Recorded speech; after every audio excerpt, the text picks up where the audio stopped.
অব্যক্ত বেদনা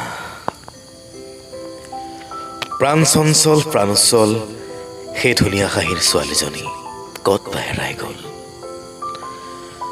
মানস পথত মাথো বাঢ়ি ৰ'ল এটি মিঠা হাঁহি।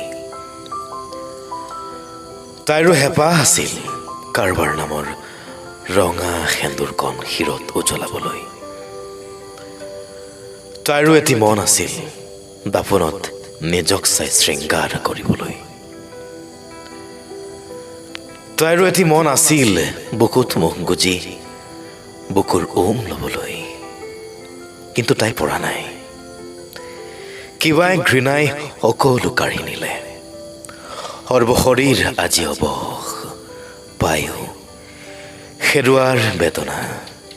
আশাৰ চাকনৈয়াত নেতে অহা যোৱা তাইৰ সপোনবোৰ।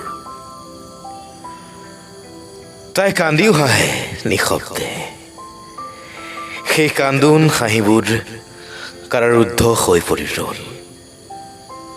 ক'ত বা হেৰাল সেই ধুনীয়া হাঁহিৰ ছোৱালীজনী।